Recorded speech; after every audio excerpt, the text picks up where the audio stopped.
Primeiro Jornal, Tirol FM, com as primeiras informações do dia. Estão comigo hoje no espaço de entrevista o diretor executivo do Hospital Ouro Branco, José Paulinho Brandt, e o coordenador médico do Pronto Atendimento, Dr. Gabriel Clécius. Bom dia, Paulinho, tudo bem? Bom dia, Bruna, Dr. Gabriel que está me acompanhando, a Jéssica que está aqui do nosso lado também, e em especial a população que nos ouve nesse programa. Bom dia, doutor, tudo certo? Bom dia Bruna, bom dia, doutor Antônio. Bom, gente, o frio veio com tudo, a gente já teve alguns episódios de pronto atendimento cheio, que a gente acompanha os comunicados. Então, primeiro, obrigado por estarem conosco hoje para falar justamente sobre como funciona o atendimento do pronto atendimento do hospital. E para começar, eu queria que vocês falassem um pouquinho de como é o dia a dia de atendimentos, em torno de quantos atendimentos são realizados. Bom dia. Na verdade, nós temos dois parâmetros de atendimento. Foi um grande divisor de águas, no mês de maio, né, e a partir do dia 1º de junho. Anteriormente, nós tínhamos uma média de atendimento em 24 horas de 140 aproximadamente. Nos finais de semana, nossa média chegou a ser de 165 atendimentos num dia. Isso é um volume de atendimentos completamente inviável para manter uma boa resolutividade na emergência. Sobretudo porque a gente é um hospital de média complexidade, então a gente recebe pacientes acidentados, pacientes que precisam ser manejados com maior gravidade, como infarto, AVC, fraturas, né, embolia pulmonar, enfim. Então esses pacientes demandam um tempo e um nível de atendimento de complexidade muito maior. Então manter uma média de atendimento de 130, 140, 160 atendimentos associado à alta complexidade é inviável. Então, em virtude disso, foram em conjunto com a prefeitura, né, o hospital formalizou algumas medidas para melhorar o atendimento à população e, consequentemente, prestar um atendimento a nível de urgência e emergência bem melhor. Então, a partir do dia 1º de junho, que foi essa semana, a gente veio mudando um pouco o fluxo de atendimento do município, onde a gente está enquadrado, e a gente passou a atender os pacientes urgentes e com emergência médica. Então hoje, nesses últimos 3 dias, a gente já nota uma redução do nosso volume de atendimento. A gente está com a média ainda de 90, 100 atendimentos, mas em queda. Isso é o mais importante, né? Porque a gente continua mantendo o nosso grau de complexidade. Antes aqui nos bastidores a gente até estava comentando disso, a gente está novamente com 2 pacientes entubados sem previsão de leito de UTI, mas hoje pelo menos a gente tem condições, está iniciando um processo de termos mais condições de dar um manejo, um melhor atendimento para um paciente de maior complexidade. Em breve a administração municipal estará conosco para falar sobre postos de saúde, mas eu acho interessante e importante a gente fazer essa diferenciação de onde os pacientes devem procurar o atendimento. É importante a sua pergunta. O mais importante é ter onde prestar esse atendimento para a população. E isso a prefeitura conseguiu viabilizar a partir deste mês. A gente tem aqui o nível de atenção primária, que são as unidades básicas de saúde, né, onde os pacientes com dores crônicas, renovação de receita, grupos de hipertenso, grupos de diabéticos, pré-natal de gestantes, elas podem ser atendidos. Pacientes que desejam marcar uma consulta para investigar qualquer tipo de sintoma, né, enfim. Nós temos a atenção secundária, que agora o município viabilizou o atendimento no Centro Avançado de Saúde, que é o CAIS, né, através de 2 médicos, mais pediatra. Então os pacientes com queixas do dia, dores de cabeça, febres acima de 39 graus, que anteriormente eram atendidos no hospital, agora eles têm uma referência em saúde, desde que o seu posto de saúde de origem encaminhe e agende o horário para atendimento no CAIS. E agora a gente mantém ainda nosso papel primordial, que é o atendimento terceirizado de saúde, ou seja, média e alta complexidade. Pacientes com acidente vascular cerebral, suspeita de infarto, com dor torácica, politraumatizados, embolia pulmonar, pneumonias graves, insuficiência cardíaca, doenças que são de pele, né, como erisipela, celulites, enfim. Então, hoje, o fluxo de atendimento em saúde no município está pronto para atender com o melhor tempo de atendimento possível e com a melhor resolutividade possível à população. Sempre buscando bom atendimento da comunidade, que obviamente quando a gente não está muito bem de saúde, a gente quer um atendimento logo para se sentir bem, né? Então, o PA, falando do pronto atendimento do Hospital Ouro Branco, também conta com um sistema de cores que auxilia justamente para fazer esse rápido atendimento, dependendo da complexidade do sintoma. Sim, antes de responder a pergunta, eu peço liberdade para falar que a gente agora é uma emergência, não pronto atendimento. Porque o pronto atendimento, justamente, qual que é a diferença? O pronto atendimento, ele significa que as pessoas podem agendar uma consulta. A emergência, se são sintomas urgentes ou emergentes, não existe agendamento para dias posteriores. Então a gente vai ter que prestar aquele atendimento. Então nós temos hoje uma emergência, que é o que a gente presta o serviço de alta complexidade, né, média e alta complexidade, e temos também um pronto atendimento, que é ao lado do hospital. Então, na emergência hoje, a gente trabalha com a classificação do protocolo de Manchester, que é uma classificação de risco. Então, a gente tem as fichas azuis, as fichas verdes, as fichas amarelas e as vermelhas. As fichas azuis são aqueles pacientes não urgentes, pacientes que não demandam um atendimento prioritário ou, sobretudo, naquele momento. São os pacientes justamente que deveriam estar na unidade básica de saúde.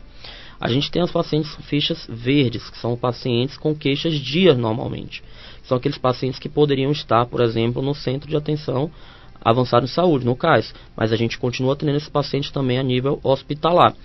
E nós temos os pacientes amarelos e vermelhos, que são pacientes de média e alta complexidade. Os pacientes amarelos com dores de cabeça refratárias, medicações via oral, paciente com dor torácica, paciente com suspeita de AVC. Os pacientes vermelhos, aquele politraumatizado que já chega inconsciente no hospital, um paciente que já está sem conversar, com suspeita de AVC, um paciente com a embolia pulmonar que já teve que ser entubado. Então são esses pacientes bem mais graves. Tá? Esse é o nosso modelo de trabalho hoje, nosso modelo de atendimento na emergência, pelo protocolo de classificação de risco do Manchester.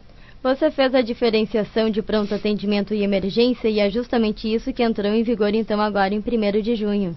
Justamente. Lá na emergência a gente presta um atendimento de média e alta complexidade a todos os pacientes que cheguem e hoje o município criou, em conjunto com o hospital, né, um atendimento de atenção secundária também, que é justamente os 2 médicos mais um pediatra alguns dias da semana nos postos, para atender os pacientes com consultas de queixas do dia. Então eu acordei com a dor de cabeça muito forte, meu filho acordou com uma febre de 39 graus que não está baixando com a medicação. Então essas queixas dia, que seriam atenção secundária em parte, elas têm agora um modelo de atendimento diferenciado, que é no Centro de Atenção à Saúde. São quantos médicos atendendo na emergência? Na emergência nós temos 2 médicos, tá? Às 24 horas. Temos nossos sobreavisos, que são os especialistas para os casos mais graves ou que demandem uma subespecialidade, como por exemplo cirurgia geral, obstetrícia, ginecologia, sobreaviso de pediatria. Lembrando que esses colegas, eles estão disponíveis apenas para os casos emergentes, ou seja, risco iminente de vida. Então, o pediatra ele não faz atendimento na porta, no hospital, né? Qualquer atendimento, primeiro atendimento lá pelo hospital no SUS é feito pelo médico clínico, né? Em caso de urgência, por exemplo, chega uma paciente que está com a pneumonia grave, precisa ser entubada, uma criança de 1 ano, 2 anos, a gente solicita o auxílio do nosso sobreaviso, que tem uma competência melhor, às vezes, para manejar esse paciente. A mesma coisa no cirurgião, teve um acidente há 2 semanas atrás, um paciente chegou com trauma torácico grave, precisou drenar, colocar um dreno nos 2 tórax. Então o cirurgião vem e nos auxilia, mas o primeiro atendimento sempre é prestado pelo clínico que está na porta de entrada da emergência. Doutor, quais eram as principais queixas, os principais atendimentos que eram recebidos? Hoje, nosso principal fluxo de atendimento em relação à sintomatologia são queixas respiratórias. Nós temos 2 problemas nesse momento, nesse contexto de saúde.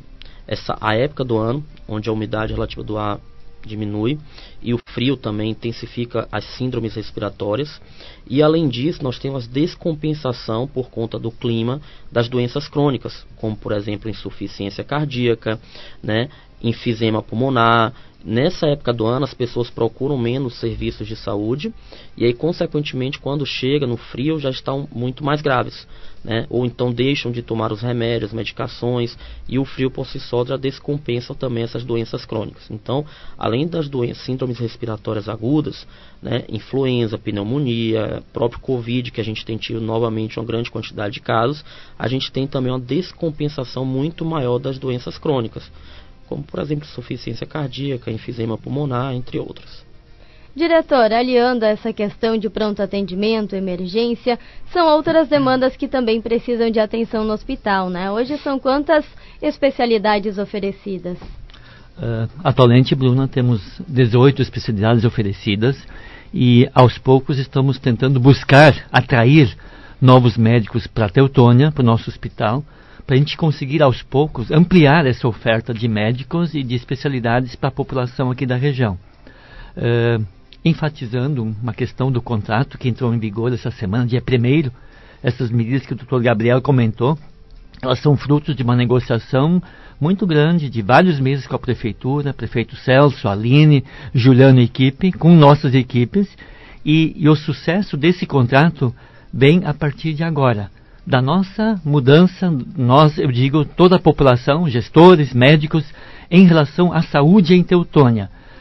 Um contrato assinado por si só não garante nenhum sucesso, porque a gestão da saúde no município de Teutônia é modelo gestão plena. Então, ela é realizada em conjunto. Prefeitura, secretarias, hospital, as unidades básicas de saúde, o CAS. Então, se nós, em conjunto com a população, não mudarmos alguns comportamentos em relação à procura dos espaços de saúde, nós não vamos ter sucesso nesse novo contrato. Essas medidas, elas vão fracassar se nós, em conjunto, não nos conscientizarmos que o primeiro nível de atendimento das pessoas em Teutônia é seu posto de saúde de referência. Depois, sim, passando esse posto de saúde de referência, agende com o CAS. E se o CAS não consegue resolver, daí sim o hospital está à disposição para atender urgência e emergência. Além disso, a gente tem também cirurgias, convênios, exames, então a parceria com o município já vem de longa data também. Vem de longa data e está sendo ampliada gradativamente. Prefeito Celso e demais prefeitos da região estão nos procurando cada vez mais para fazerem mutirões de cirurgias. E os prefeitos estão tendo um discurso bastante padronizado. Querem fazer as cirurgias no nosso hospital, no Hospital Ouro Branco. Claro, se for possível. Se não for possível, sim, tem hospitais da região que também fazem, estão à disposição. Mas os prefeitos estão muito bem intencionados e estão nos ajudando a fortalecer a saúde da nossa região, direcionando seus pacientes para o Hospital Ouro Branco. Tendo em vista tudo isso, a gente pede aqui que a comunidade realmente siga o novo protocolo, digamos assim, de atendimento, respeite a sequência de onde procurar o atendimento, justamente para ajudar não só a si mesmo com a questão da saúde, mas também essa questão de atendimento nos postos de saúde, no hospital, pensando aí em todo mundo. Como você disse, o contrato só funciona se todo mundo respeitar e conseguir se adequar aí aonde procurar o atendimento. Por isso estamos conversando aqui hoje referente a isso. Pessoal, preciso pedir para vocês também sobre aquelas outras coisinhas que têm nos preocupado, como a tal da Covid, tem a dengue, o pessoal está preocupado já aí com a tal da varíola, que talvez tem casos. Vou pedir para o doutor falar para a gente um pouco de como é que está essa situação. Nós temos casos de Covid? Sim, mais do que casos de Covid, a gente tem tido um número bastante significativo de casos de influenza, que é a gripe, né? Esses pacientes, eles precisam continuar com medidas sanitárias, lavando as mãos, usando máscara, né? E, principalmente, o tratamento para essas síndromes gripais, 90% dos casos hoje, né, com a grande quantidade de imunização, de vacina, são sintomas leves. A gente precisa manter a observação, sintomáticos em casa, se resguardar nos primeiros 5 a 7 dias para não aumentar o grau de contaminação de terceiros, de outras pessoas, mas procurar um ambiente de saúde apenas em casos graves, ou seja, dispneia, falta de ar importante, tosses refratárias que não passam absolutamente com medicação nenhuma. Mas a gente tem tido novamente grande quantidade de casos de Covid e sobretudo de influenza. Em relação à dengue, a gente já tem notado uma diminuição significativa do número de casos. Porém, a gente não teve nenhum caso no município grave de dengue hemorrágica, graças a Deus, né? Então, notificado formalmente, a gente não tem nenhum óbito no hospital por conta de dengue hemorrágica, e a dengue em si, com a questão do frio, diminui bastante a replicação e o grau de contaminação da doença. Então a gente espera que nos próximos meses aumente a quantidade de síndromes respiratórias e gripais e reduza bastante os casos de dengue. A gente começou o programa falando da quantidade de atendimentos e eu gostaria que você falasse também disso, porque eu sei que estão em contatos com outros hospitais da região e isso não é algo que acontece só aqui, é uma questão que está afetando todo o estado. Sim, muito se tem discutido no nível de atenção em saúde qual a justificativa formal para esse boom de atendimento, essa grande explosão de atendimento nos postos de saúde, nas emergências, nos hospitais. Existe uma demanda represada muito grande porque a população nos últimos 2 anos não circulou. Então as pessoas não tinham contato entre si em grande quantidade de pessoas. Consequentemente, diminuiu também a circulação dos vírus, das síndromes gripais, das diarreias, das gastroenterites. Agora voltou às escolas, em tempo integral, as pessoas voltaram a circular em todos os ambientes, teve a questão também de parado a utilização das máscaras e, consequentemente, isso tudo coincidiu com a época climática em que mais tem casos de síndromes respiratórias, que é justamente no frio, no outono e inverno. Então, assim, uma série de questões justifica esse grau de atendimento. E, além disso, a época da pandemia por si só causou impacto psicológico muito grande nas pessoas. Então as pessoas elas começavam com a tosse, daqui a 3, 4 dias elas estavam entubadas, um familiar estava entubado e com 15 dias às vezes falecia, porque a gente não tinha um medicamento formal indicado para o Covid. Então as pessoas ficaram muito mais apreensivas, abaladas psicologicamente. Elas associam muito os sintomas de hoje com a gravidade que tinha o Covid. Então muita gente chega, doutor, essa tosse não para, não melhora, eu vou morrer. Então, as pessoas continuam ainda com esse abalo psicológico muito grande em decorrência de tudo que aconteceu nos últimos 2 anos com a Covid. Então, elas sempre associam os sintomas com a piora, com um grau negativo de evolução. Então, isso associado à questão climática aumentou bastante dessa explosão de atendimento nos pronto atendimentos. Doutor, justamente por causa desse período aí de gripe, influenza, deixa algumas dicas para os nossos ouvintes para a gente tentar fugir desses sintomas. Eu acho que o mais importante neste momento é manter a higiene pessoal, continuar usando álcool, lavar sempre as mãos.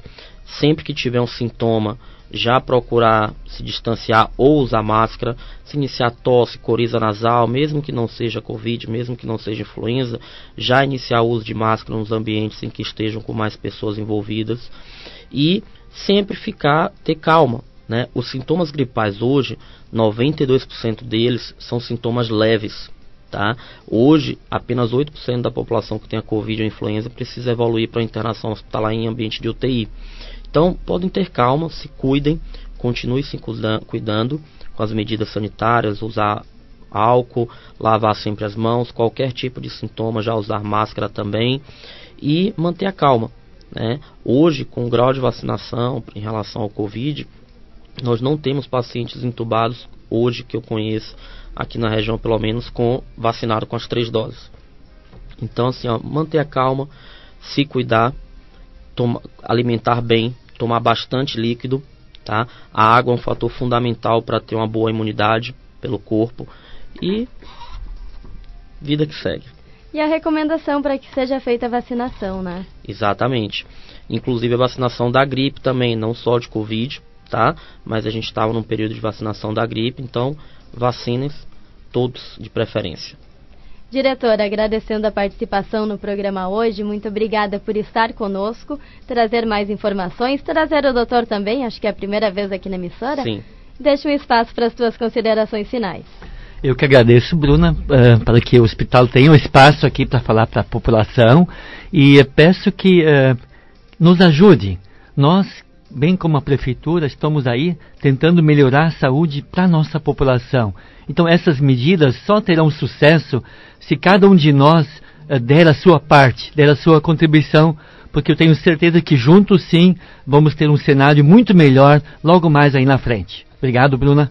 Doutor, muito obrigada pela participação, bom trabalho. Muito obrigado, um bom dia para toda a população.